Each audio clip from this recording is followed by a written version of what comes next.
श्रोता प्रेमियों, मैं राम सागर शास्त्री आप लोगों के समक्ष रखने जा रहा हूं एक प्रसंग, मार्कंडेय मुनि की कथा। देखिए, चिरंजीवियों में 7 लोगों के नाम आए हैं। अश्वस्थामा बलिर्व्यासो हनुमान विभीषण कृपा परशुरामस्य सप्तैते चिरजीविनः। अश्वस्थामा, बलि, व्यास, हनुमान, विभीषण, कृपाचार्य और परशुराम, ये 7 चिरंजीवी हैं। 8वें चिरंजीवी मार्कंडेय जी को माना गया है। मार्कंडेय मृकंड ऋषि के पुत्र थे। मार्कंडेय का जब जन्म हुआ तो इनकी उम्र सिर्फ 12 वर्ष की थी। पिताजी को यह जानकर बड़ा दुख हुआ कि मेरे पुत्र की आयु सिर्फ 12 वर्ष की है। इसलिए वे अपने पुत्र के बारे में सदैव चिंतित रहते थे। यज्ञोपवीत संस्कार के पश्चात इन्होंने पिताजी से कहा, हे पिताजी, आप मेरे विषय में चिंता न करें, मैं मृत्यु पर विजय प्राप्त करके रहूंगा। पिताजी उनके दृढ़ निश्चय को सुनकर बड़े प्रसन्न हुए और उन्होंने आशीर्वाद दिया, जाओ पुत्र, इस कार्य में तुम्हारी विजय हो। गुरु के पास जाकर विद्याध्ययन करते हुए वे तपस्या में लीन हो गए। तपस्या करते करते 6 मनवंतर व्यतीत हो गए। 7वां मनवंतर प्रारंभ हो गया, जिसमें पुरंदर नामक 7वां इंद्र इंद्रासन पर बैठा। उसे मार्कंडेय की तपस्या से सिंहासन चले जाने की चिंता हो गई। उसने कामदेव को बुलाकर कहा कि हे कामदेव, तुम गंधर्वों और अप्सराओं को साथ में लेकर हिमालय पर्वत की गुफा में प्रस्थान करो और मार्कंडेय की तपस्या भंग कर दो। कामदेव ने कहा, जो आज्ञा। आज सारी फौज को लेकर कामदेव मार्कंडेय के आश्रम में गया। आश्रम के निकट पहुंचकर कामदेव ने अपनी माया से वसंत ऋतु उत्पन्न कर दी। वृक्षों पर सुंदर फूल खिल गए, आम की डालों पर कोयलें कोकने लगी, शीतल मंद सुगंधित वायु का संचार होने लगा। सरोवर के निर्मल जल में कमल पुष्प विकसित हो गए। गंधर्व गीत गाने लगे, अप्सराएं नृत्य करने लगी। कामदेव ने अपने फूलों के धनुष पर शोषण, दीपन, सम्मोहन, तापन और उन्मादन नामक पंचमुख वाले बाण का संधान कर दिया, जो मार्कंडेय जी के मन को कंपायमान करने लगा। कुंज की स्थिला नामक अप्सरा ने सूक्ष्म वस्त्र धारण करके मार्कंडेय जी के ऊपर अपना जादू चलाया, परंतु मार्कंडेय के ऊपर कोई प्रभाव नहीं पड़ा।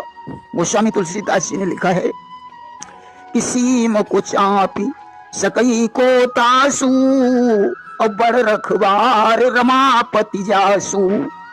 उसकी सीमा को कौन दबा सकता है, जिसके रक्षक भगवान हो। आज तो ज्यों समाधि भंग हुई, अब तो उनके दिव्य तेज से कामदेव और उसकी सारी सेना झटपटाने लगी। आज तो कामदेव सेना सहित वहां से पलायन हो गया और सारी कथा जाकर पुरंदर को सुनाई। ब्रह्मर्षि का प्रभाव सुनकर इंद्र को परम आश्चर्य हुआ। इस प्रकार तपस्या करते हुए मार्कंडेय जी के समक्ष भगवान नर नारायण प्रकट हो गए। मार्कंडेय ने भगवान के चरणों में साष्टांग प्रणाम किया। शरण धोकर 16 प्रकार से पूजन करके वे बोले, प्रभु, आपने संसार के तापों को दूर करने के लिए और मृत्यु को जीतने के लिए तथा सृष्टि की रक्षा के लिए यह रूप धारण किया है। हे प्रभु, मैं आपको नमस्कार करता हूं। भगवान ने कहा, मार्कंडेय, हम आपको वरदान देने आए हैं, इसलिए मुझसे कोई वरदान मांगो। मार्कंडेय ने कहा, प्रभु, कि जे ही माया सब जग ही नचावा और जा सुचरित लखिकाहु न पावा और सो माया मोहि देहु दिखाई बार बार बिनवं हरिराई। हे प्रभु, जिस माया ने सारे संसार को नचाया है और जिसका चरित्र किसी ने जान नहीं पाया, मैं आपकी उसी माया को देखना चाहता हूं। भगवान ने एवं मस्तु कह दिया और बद्रिका आश्रम को चले गए। इधर मार्कंडेय आश्रम में बैठकर भगवान की माया को देखने का चिंतन करने लगे। एक दिन संध्या काल में मार्कंडेय जी पुष्पभद्रा नदी के तट पर बैठे हुए थे। अचानक प्रचंड वायु चलने लगी। प्रलय के समान काली घटा चारों ओर उमड़ाने लगी। गंभीर शब्द में बिजली कड़कने लगी। मूसलाधार बरसात होने लगी। पृथ्वी जलमग्न होने लगी। मार्कंडेय के देखते देखते सारी पृथ्वी जल में डूब गई। यहाँ तक कि अंतरिक्ष, स्वर्ग, नक्षत्रों सहित त्रिलोकी जलमग्न हो गई। सिर्फ मार्कंडेय ही शेष रह गए। वे अपनी जटाएं छिटकाए हुए 1000 वर्षों तक जल में भ्रमण करते रहे। भटकते भटकते उन्हें एक टापू दिखाई पड़ा। टापू पर उन्होंने एक सुंदर वटवृक्ष देखा। उसकी ईशान कोण वाली शाखा में उन्होंने एक पत्ते पर सोते हुए एक बच्चे को देखा, जिसकी चमक से अंधकार का नाश हो रहा था। बालक श्याम वर्ण का था, जो दाहिने पांव के अंगूठे को चूस रहा था। मार्कंडेय जी ज्यों ही उस बच्चे के पास पहुंचे, बालक ने श्वास खींची। उसकी श्वास के साथ मार्कंडेय मच्छर की तरह उसके मुख मार्ग से होकर उदर में चले गए। बच्चे के उदर में भी मार्कंडेय को वही प्रलय का दृश्य दिखाई पड़ा। आकाश, स्वर्ग, भूमि, नक्षत्र, समुद्र, द्वीप, देवता, दैत्य, वन, देश, नदियां, गांव आदि के दृश्य देखकर घूमते घूमते मार्कंडेय जी हिमालय में पहुंचे। वहां उन्होंने पुष्पभद्रा नदी और अपने आश्रम को देखा। मार्कंडेय विचार करने लगे, क्या यह सब माया है? तब तक बच्चे ने श्वास को छोड़ा। मार्कंडेय जी श्वास के साथ बाहर आए और प्रलय रूपी जल में गिर गए। फिर उसी टापू पर पहुंचे जहां वटवृक्ष के पत्ते पर वह बच्चा शयन कर रहा था। मार्कंडेय को देखकर बच्चा मुस्कुराया। उसने तिरछी चितवन से मार्कंडेय को देखा।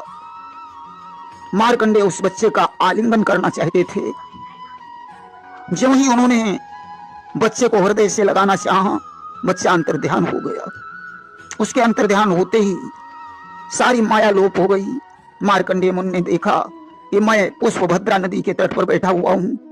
भगवान की माया को प्रणाम करके मार्कंडेय जी नारायण की आराधना करने लगे। एक दिन की बात है, मार्कंडेय पुष्पभद्रा नदी के तट पर एकाग्र चित्त बैठे हुए थे। भगवान शंकर नंदी पर सवार होकर माता पार्वती के साथ आकाश मार्ग से जा रहे थे। मार्कंडेय को देखकर पार्वती ने भगवान शंकर से कहा, प्रभु, इस ब्राह्मण ने बड़ी तपस्या की है, आज तो इसके तप का फल इसे मिलना चाहिए। भगवान शंकर ने कहा, देवी, इस ब्राह्मण को सांसारिक सुख की कोई कामना नहीं है, परंतु संत है। संत के समान समागम से कोई हानि नहीं होती है, इसलिए चलो इसके पास चलना चाहिए। आज भगवान शंकर मार्कंडेय के पास पहुंचे। मार्कंडेय तो समाधिस्थ थे, उन्हें भगवान शंकर के आगमन का आभास ही नहीं हुआ। तब भगवान शंकर ने योग माया से मार्कंडेय के हृदय में प्रवेश किया और ज्यों ही अपनी योग माया को खींचा, मार्कंडेय ने अपनी आंखें खोली। भगवान शंकर को देखकर प्रार्थना करने लगे कि कर्पूर गौरम करुणावतारम संसार सारम भुजगेंद्रहारम सदा वसंतम हृदयारविंदे भवम भवानी सहितम नमामि। प्रार्थना सुनकर भगवान शंकर ने कहा, हे मुनि श्रेष्ठ, मुझसे इच्छित वरदान मांग लो। मार्कंडेय ने कहा, प्रभु, भगवत भक्तों तथा आप में मेरी भक्ति सदैव निश्चल बनी रहे। भगवान शंकर ने एक मस्तु कह दिया और अजर अमर होने का वरदान दे दिया। पुराणों में इनके अमरत्व की कल्पना अनुसार अनेक प्रकार की कथाएं हैं। ऐसा भी माना जाता है कि एक कल्प में इनकी तपस्या से प्रसन्न होकर ब्रह्मा जी ने इन्हें अपनी आयु का एक दिन प्रदान कर दिया। दूसरे कल्प में भगवान विष्णु ने इन्हें अपनी आयु का एक दिन प्रदान कर दिया और तीसरे कल्प में देवादिदेव महादेव ने प्रसन्न होकर इन्हें अपनी आयु का एक दिन प्रदान कर दिया और मार्कंडेय जी अजर अमर हो गए।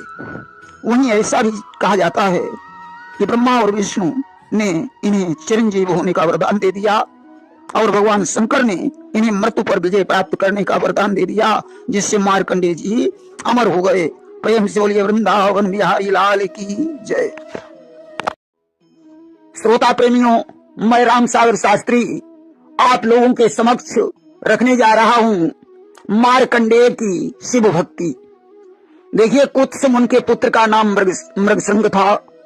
जिन्होंने गुरुकुल में रहकर वेदाध्ययन किया और गुरु दक्षिणा देकर घर लौट आए, कि कुत्स के पुत्र मृगसंग हुए, जो परम तेजसी ज्ञानी थे।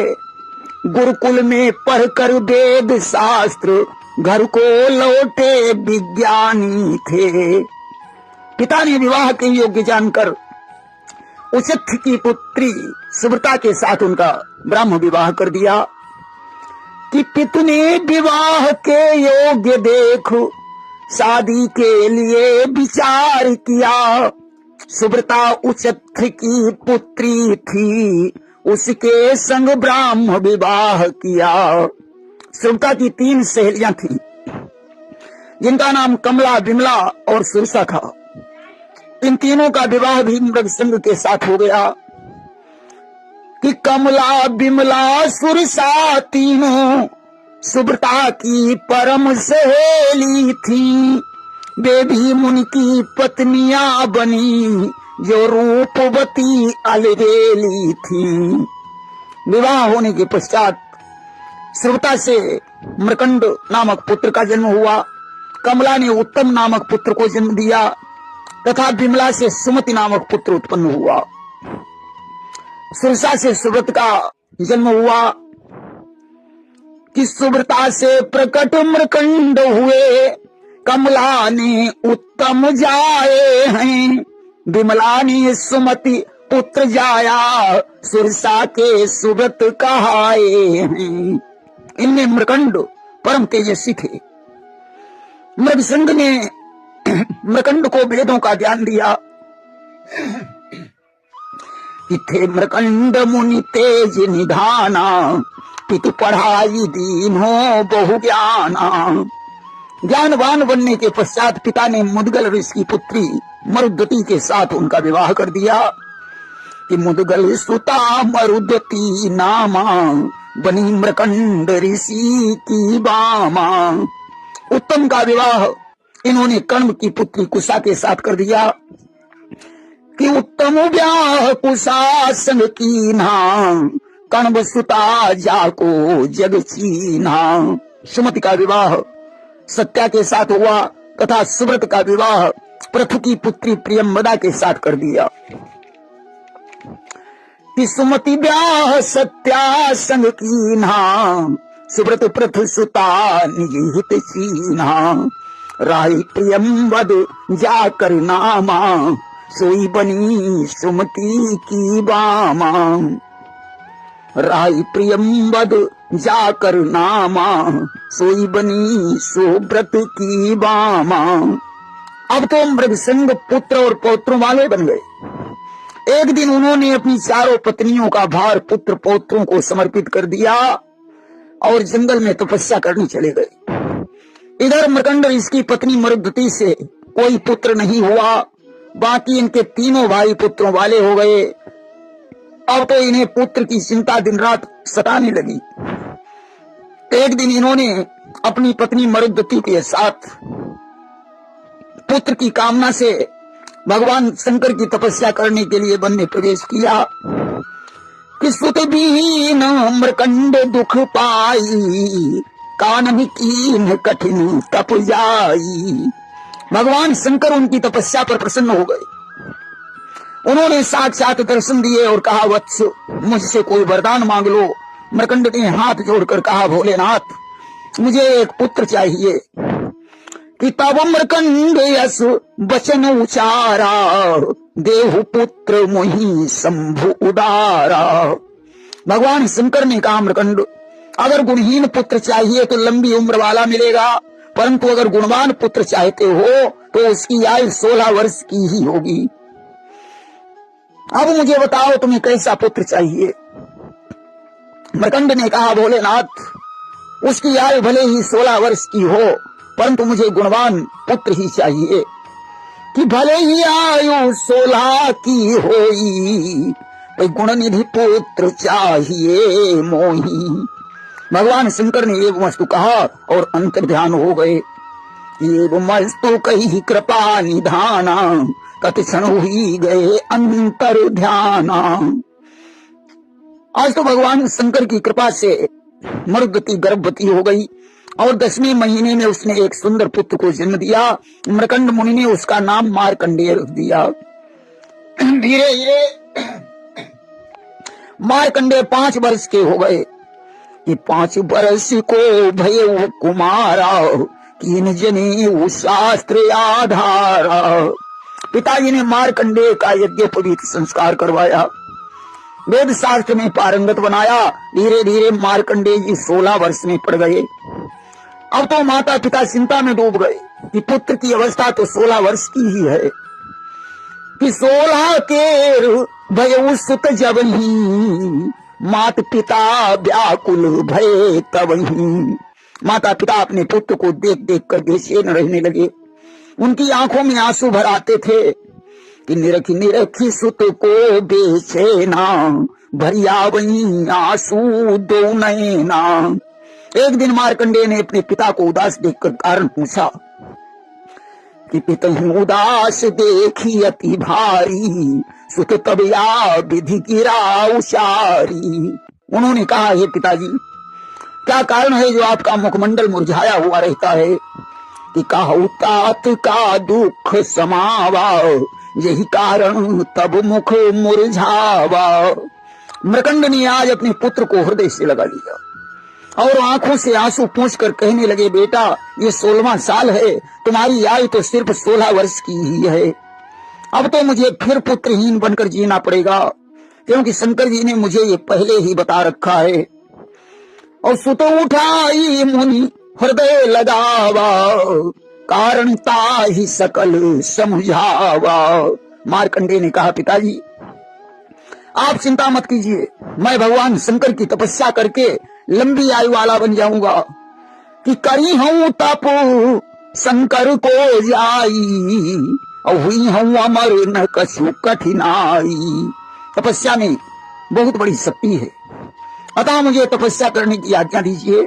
मार्कंडेय ने अपने माता पिता को प्रणाम किया और समुद्र के तट पर पहुंचे। वहां उन्होंने शिवलिंग की स्थापना की और विधिवत पूजा करने लगे। कि सागर तट शिवलिंग बनाई पूजन करन लगे मन लाई। जिस दिन उनकी आयु समाप्त होने वाली थी उस दिन मार्कंडेय शिव की पूजा में संलग्न थे। उसी समय मृत्यु को साथ में लेकर काल वहां पहुंचा कि पूर्ण आयु भई तिन जबही काल मृत्यु पहुंचे ढिंग तबही। काल ने उनके गले में फंदा डाला और प्राण हरण करने का प्रयास करने लगा कि फंदा डार गले महुदीना प्राण हरण हित कोशिश की ना। मार्कंडेय ने काल से याचना की, मुझे शिव की स्तुति कर लेने दो, इसके बाद मेरा प्राण हरण कर लेना। कहो महर्षि प्रतीक्षा कीजिए स्तुति है तो समय मोहि दीजिए। काल ने हंसकर कहा, ब्राह्मण पुत्र, तुम्हें मालूम होना चाहिए कि काल कभी प्रतीक्षा नहीं करता। कि बिहस काल तब वचन उचारा और क्या महामूर्ख तुम विप्र कुमारा। ज्ञान भयो नहीं तुम कौआ बहू और काल प्रतीक्षा करई न कबहू। काल या नहीं देखता कि तुम्हारा काम पूरा हुआ है या नहीं। तुम्हें तो ये तपस्या पहले ही कर लेनी चाहिए थी, अब तो तुम्हें 1 मिनट की भी मोहलत नहीं मिल सकती है। देखिए, कबीर राज जी ने एक बहुत सुंदर दोहा लिखा है कि काल करे सो आज कर, आज करे सो अब, पलने परले होएगी बहुरी करे गो कब। एक क्षण का पता नहीं है कब क्या होने वाला है। लोग सोचते रहते हैं कि भगवान का भजन अभी बचपन में करने से क्या फायदा है, जवानी में करेंगे। जवानी आती है तो सोचते हैं बुढ़ापे में भजन कर लेंगे, और बुढ़ापा परम दुखदायी है, उसमें भजन हो ही नहीं सकता। अगर भजन करना है तो समय की प्रतीक्षा मत करो। एक क्षण का पता नहीं है कि विधाता क्या करने वाला है। एक शायर ने लिखा है कि चलते हुए जहां से जब हो हमारा कुंभ, लिपटी हुई कफन से कोई आरज़ू न हो। आज काल ने मार्कंडेय से कहा कि अब तो तुम्हें 1 मिनट की मोहलत नहीं मिल सकती। मार्कंडेय कहने लगे, हमने सुना है जो शिव का भक्त है उस पर कभी आपत्ति ही नहीं आती। कि बोले तब ही मुनि गंभीरा, और शिव भक्तन पर ही न भीरा। काल ने कहा, आज महादेव भी तुम्हारी रक्षा नहीं कर सकते। कि काल कहा शिव लेहु बुलाई, और हमारे हाथन ले ही छुड़ाई। आज हमारे हाथों से तुम्हें कोई नहीं छुड़ा सकता। ऐसा कहकर काल ने फंदे को खींचना शुरू कर दिया। अब तो मार्कंडेय शिवलिंग से लिपट गए और खींचन प्राण लगे ओ हर साई, मुनि शिवलिंग गए लपटाई। मार्कंडेय ने शिव की स्तुति बंद नहीं की। आशुतोष तुम अब धरदानी, आरत हरहु दीन जनु जानी। हे प्रभु तब मम गुरु पितु माता, जाऊं कहाँ तजी पद जल जाता।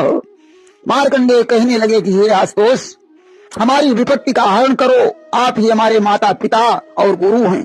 मैं आपके चरणों को छोड़कर कहाँ जाऊं। आज अपनी महिमा को दिखाने के लिए प्रकट होकर काल से मेरी रक्षा करो। कि आपन महिमा देहु दिखाई, और भक्त काल के लेहु बचाई। अब तो मार्कंडेय की स्तुति पर भगवान शंकर शिवलिंग से प्रकट हो गए। उन्होंने मार्कंडेय के गले से फंदा छुड़ाया और मृत्यु के छाती पर एक लात मारी। आज महाकाल को देखकर काल भी भयभीत होकर भाग खड़ा हुआ। कि मुनिवर कीनी विनय विशाला, शंकर प्रगट भये तत्काला।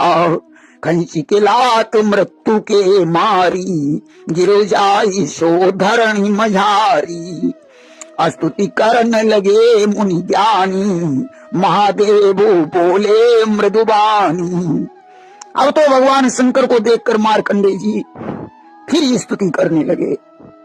शंकर जी ने कहा, भक्तराज अब तुम निर्भय हो जाओ, मैं तुम्हें अनेक कल्पों की आयु प्रदान करता हूँ। कि निर्भय भ्रमण करहु तुम जाई, और बहु कल्पन की आयु गहाई।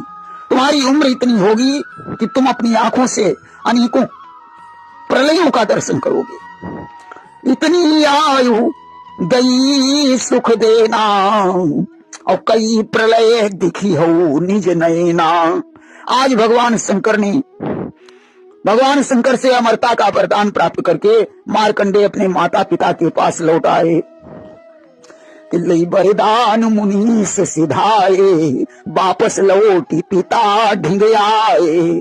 और इधर यमराज भी भगवान शंकर की स्तुति करके यमलोक को चले गए। करी स्तुति यमराज सिधाए, वापस लौटी लोक निज आए। देखिए, ब्रह्म पुराण के अनुसार भृगु ऋषि ने बड़ा आग्रह करके मार्कंडेय मुनि का विवाह करा दिया। आग्रह करी भृगु लीन मनाई, मुनि को दियो विवाह कराई। कालांतर में मार्कंडेय से वेदशिरा नामक पुत्र का जन्म हुआ। इसके बाद मार्कंडेय ने नारायण का यज्ञों द्वारा यजन किया। वेदशिरा सुत मुनि उपजावा, वेदशिरा सुत मुनि उपजावा, पुनि नारायण यजन करावा। इन्होंने पितरों का श्राद्ध और अतिथियों की पूजा की और इसके बाद प्रयाग को चले गए। कि पितर श्राद्ध अतिथि सत्कारा, करी प्रयाग महु पगु मुनि धारा। प्रयाग में पहुंचकर इन्होंने संगम में स्नान किया और अच्छे बट के नीचे बैठकर तपस्या करने लगे। कि करी संगम पावन स्नाना, करने लगे बट तर तप ध्याना। नरसिंह पुराण के अनुसार जिनकी कृपा से इन्होंने मृत्यु पर जय प्राप्त की थी, उन्हीं देवाधिदेव के दर्शन की इच्छा से ये तपस्या करने लगे।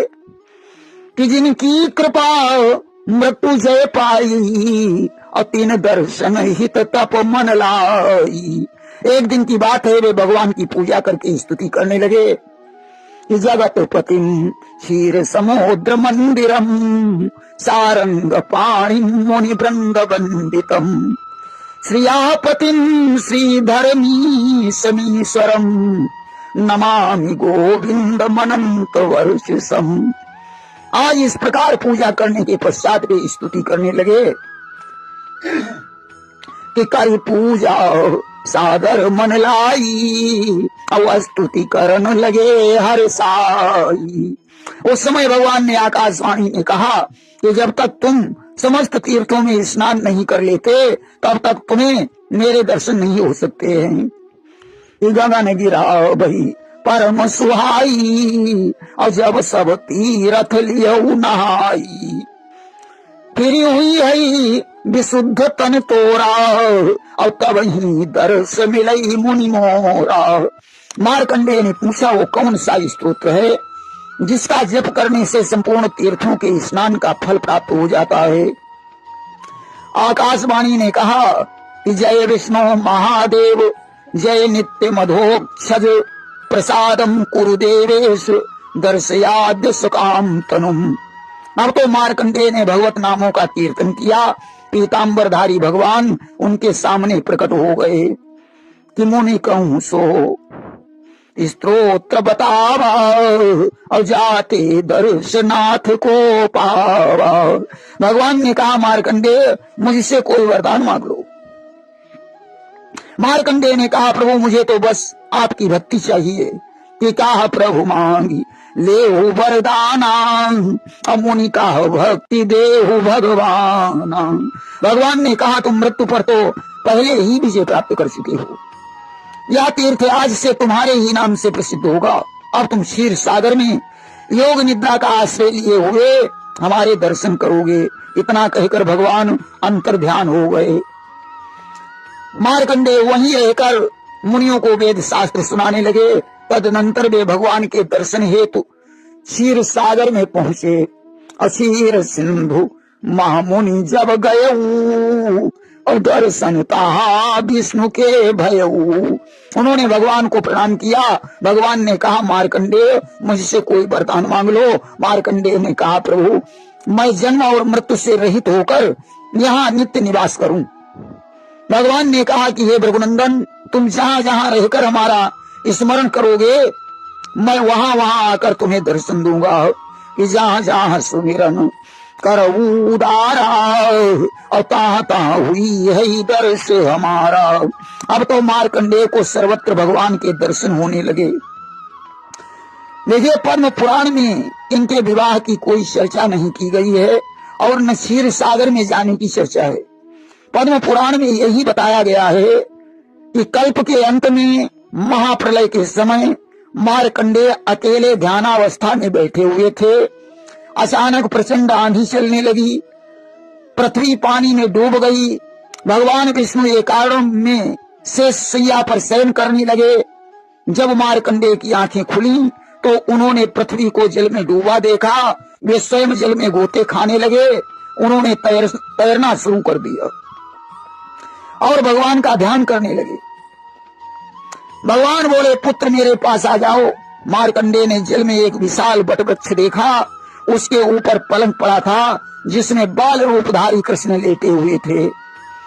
उन्होंने हंसकर कहा पुत्र तुम बहुत थक गए होगे, इसलिए मेरे शरीर में प्रवेश कर जाओ, तुम्हें विश्राम मिलेगा। मार्कंडेय बाल कृष्ण के मुंह में प्रवेश कर गए।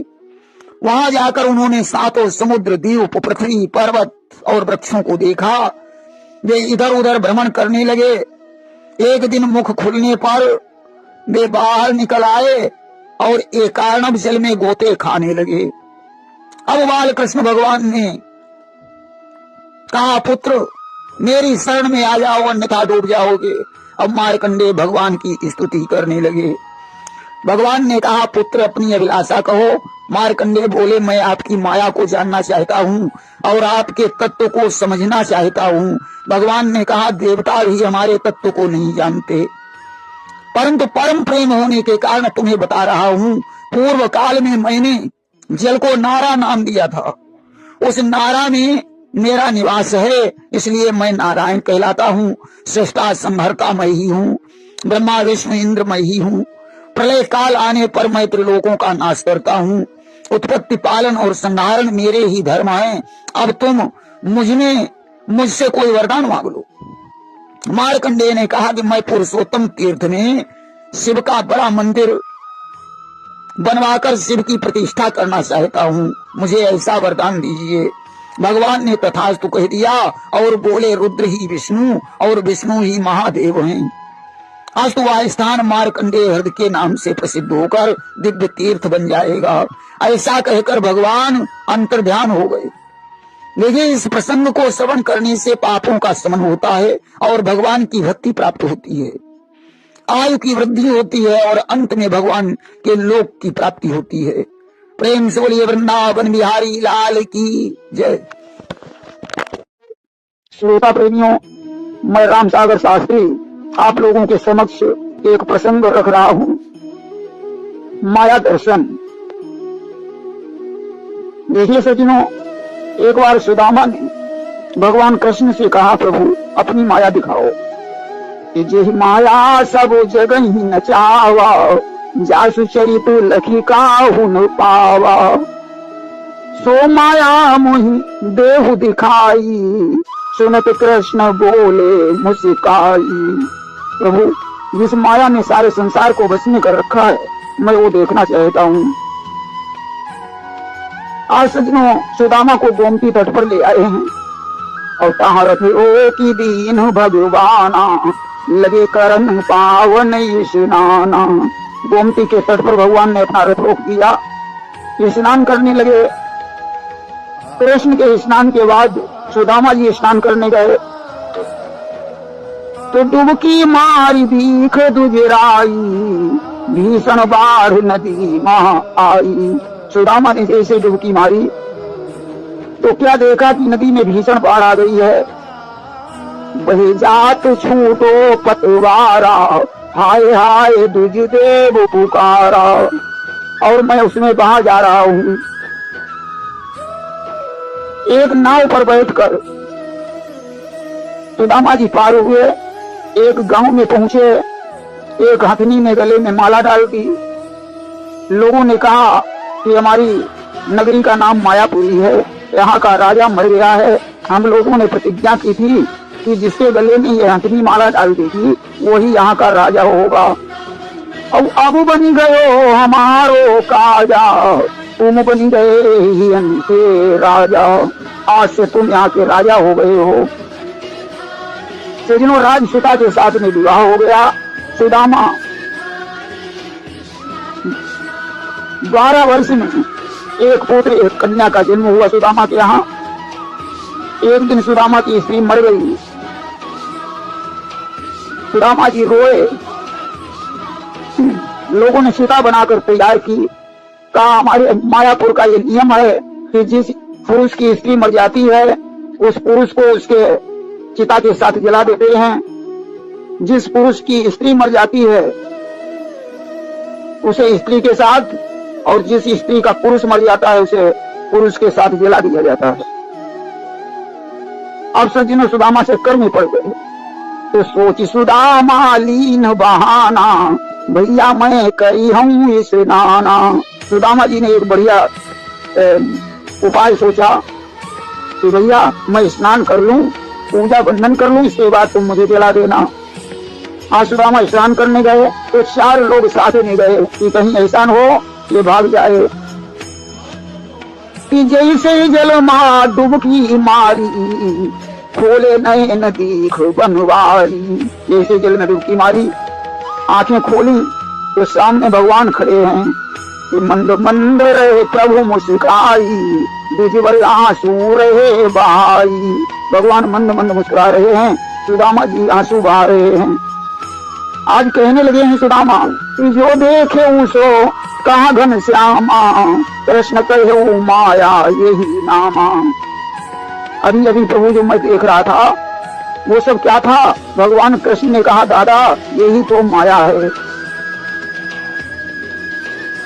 एक बार सज्जनों अर्जुन ने भी भगवान से माया दिखाने के लिए कहा कि मैं कहीं तोर मोर से माया, यही वश की नेहु भुवन निकाया। चिंता सापी निकाहि न खाया, ओ जग जाहि न व्यापी माया। यही माया सब जग ही नचावा, जासु चरित लखिका हुन पावा, शिव चतुरानन जाहिद राही, अपर जीव के ही लेखे माही। जिस माया ने सभी को बस में कर रखा है, इसे शिव चतुरानंद जी डरते हैं। प्रभु वो माया मैं देखना चाहता हूं। आज भगवान अर्जुन को गरुड़ पर बैठाकर कन्नौज में लाए हैं। एक सरोवर बह रहा था कि फूले कमल सोह सर कैसा, निर्गुण ब्रह्म सगुण भाजैसा। कमल में सुंदर फूल खिले हुए थे। उस सरोवर में कमल के सुंदर फूल खिले हुए थे और गुंजत मधुकर मुखर अनूपा, सुंदर खग रघु नाना रूपा। भ्रमर गुंजार कर रहे थे। सजनों, पिता रखो की दीन भगवाना, करन लगे पावन स्नाना। वहां भगवान ने अपना रथ रोक दिया, सुंदर स्नान करने लगे।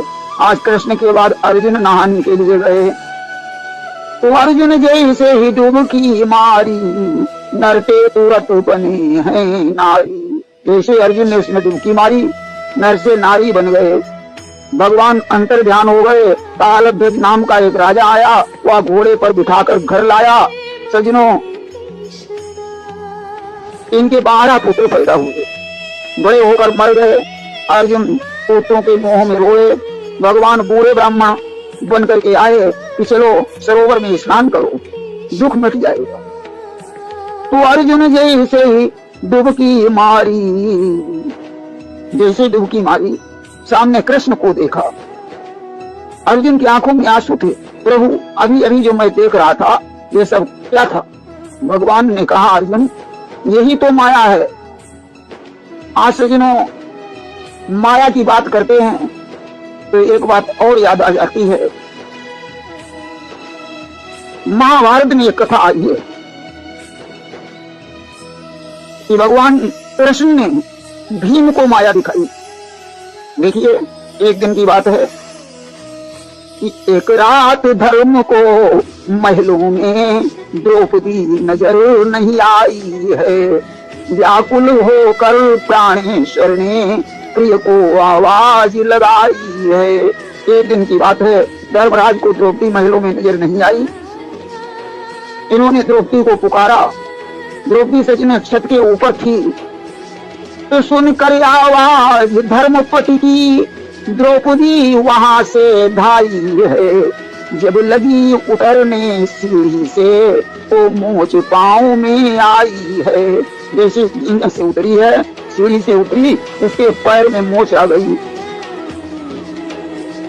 इसलिए धर्मराज निज महलों में पांचाली को ले आते हैं। जिस पग में मोच लगी उसके बस वही पांव सहलाते हैं। धर्मराज महलों में ले आए, द्रौपदी को लिटा दिया। जिस पैर में मोच लगी थी उस पैर को सहलाने लगे। तो जिन्हों भीम ने ये देख लिया, या सेवा या भावलक, भीम गए चकराए, लगे सोचने हो रहा ये कैसा अन्याय। भीम सोचने लगे ये कैसा अन्याय हो रहा है। अरे स्त्रियां अपने पति के पैर दबाती हैं, यहाँ तो पति स्त्री के पैर दबा रहा है। कैसा कलयुग आ गया। यही सोच कर चल दिए माँ के ढिंग तत्काल। सोचा चलो माँ कुंती को बताएंगे। हाथ जोड़कर भीम ने बता दिया सब हाल। कुंती के पास पहुंचे, कहा माँ आज मैंने देखा कि बड़े भैया भाभी के पैर दबा रहे थे। कुंती ने कहा बेटा ये बात बताने की नहीं है। कि कुंती बोली चुप रहो लाल, है बात न मुझे बताने की। बस यही घड़ी तो है बेटा भाई का साथ निभाने की। ये पुत्र ये मुझे बताने की बात नहीं है। और धर्मराज पैर दबा रहे हैं, तुम्हारी भाभी है, तुम भी पैर दबाओ। अब तो सज्जनों भीम को ये बात हजम नहीं हुई। भीम ने भगवान कृष्ण से कहा कृष्ण से भीम ने जब यह सच्चा हाल, मुस्कुरा कर कहने लगे भक्त वश्य गोपाल। भगवान मुस्कुराए, कहा भीम इसका उत्तर अभी नहीं, कल मेरे साथ चलना तो मैं इसका उत्तर दूंगा। आज सवेरा हुआ, भगवान ने कहा चलो भीम तुम्हारा उत्तर तुम्हें देते हैं। आओ तुम मेरे साथ भीम, सारा संदेह मिटा दूंगा, इसका जो भी उत्तर होगा वह आंखों से दिखला दूंगा। इस प्रश्न का उत्तर मैं तुम्हें आंखों से दिखाऊंगा। आज से जिन्होंने एक निर्जन वन में ले आए हैं, जहाँ एक बरगद का पेड़ खड़ा था। भगवान ने भीम को वहां बैठा दिया। भीम से कहा अपनी आंखें बंद कर लो। आज भीम आंखें बंद करके बैठ गया। भगवान ने अपनी माया दिखाई। भीम क्या देखने लगा कि बट के नीचे ठहरे मोहन, बट भीम डाल पर बैठे हैं, लगता कोई आने वाला है, सामने दृष्टि कर बैठे हैं। भीम ने देखा कि भगवान कृष्ण नीचे खड़े हैं, मैं पेड़ की डाल पर बैठा हूँ, और भीम देख रहा है कि ऐसा महसूस हो रहा कोई आने वाला है। तो भीम ने क्या देखा कि देखा रथ पर बैठ कर गई द्रौपदी आए, शरणों में पड़ने लगा वहां देव समुदाय। सारे देवता द्रौपदी के शरणों में गिर पड़े कि जुड़ गई सभा निर्जन वन में, ब्रह्मा महेश भी आए हैं, यमचंद्र कुबेर वरुण आदिक दिनमणि सुरेश भी आए हैं। बहुत से देवता वहां आए। एक सुंदर सिंहासन के ऊपर द्रौपदी बैठी है। द्रौपदी ने यमराज से कहा कि हे यमराज, मैंने तुम्हें आज्ञा दी थी, तुमने उसका पालन नहीं किया। कि आज्ञा दी थी कि यमराज हमारी आज्ञा का क्यों पालन तुमने किया नहीं, जिसका बलिदान चढ़ाना है वह भीम तुम्हें क्या मिला नहीं। अरे भीम का बलिदान करना है, या भीम तुम्हें नहीं मिला। यमराज हाथ जोड़ने लगे। यमराज बोल उठे देवी, मैं अभी खोजने जाऊंगा, जिस जगह मिलेगा वीर भीम मैं उसे बांध कर लाऊंगा। मैं प्रतिज्ञा करता हूं, जहां भीम मिलेगा मैं उसे पकड़ कर तुम्हारे हवाले करूंगा। जैसे ये शब्द सुना, यह सुनते ही भीम के बिगड़ गए सब होश, पानी पानी हो गया रासा भी जोश। सजनों, भीम के होश खराब हो गए, कंपित हो गया बदन सारा, और गदा हाथ से छूट गया। भगदड़ मच गई सभावर में, सोचा बटका तर टूट गया। भीम इतना डर गया कि उसके हाथ से गदा छूट गई। जैसे गदा गिरा, सारे देवी देवता भाग खड़े हुए। देवों की भागा दौड़ी में भट्ट भीमसेन भी भागे हैं। यमराज पिछाड़ी लगे हुए, भट्टराज भीम कुछ आगे हैं। आगे आगे भीम, पीछे यमराज दौड़ रहे। यम ने पकड़ा भीम को, लिया महिष पर डाल, पांचाली के सामने खड़ा किया तत्काल। यमराज ने भीम को पकड़ लिया, महिषे पर डाल लिया और जाकर के द्रौपदी के सामने खड़ा कर दिया। कि बोले वह मैंने पूर्ण किया, जो कुछ कर्तव्य हमारा है, काटो मारो या रहने दो, सारा अधिकार तुम्हारा है। भीम तुम्हारे सामने है, अब चाहे जो कुछ करो। तो आंख बंद कर भीम ने जोड़े दोनों हाथ, त्राहिमाम के चरण में लगे झुकाने माथ। आज भीमसेन द्रौपदी के चरणों में अपना मस्तक रख देते हैं। मुझे माफ कर दो, मुझे छोड़ दो, मुझे जाने दो। रो रहा है भीम, और कुछ ही क्षण में हो गया दृश्य और का और। जग खोले तो सामने देखे नंद किशोर। दृश्य बदल गया, आंखें जैसे खुली तो सामने कृष्ण को देखा। कृष्ण से कहा, कृष्ण ये मैं क्या देख रहा था? भगवान ने कहा, यही सत्य है जो तुम देख रहे थे। सज्जनों, आज भीम शांत हो जाता है। प्रेम से बोलिए वृंदावन बिहारी लाल की जय।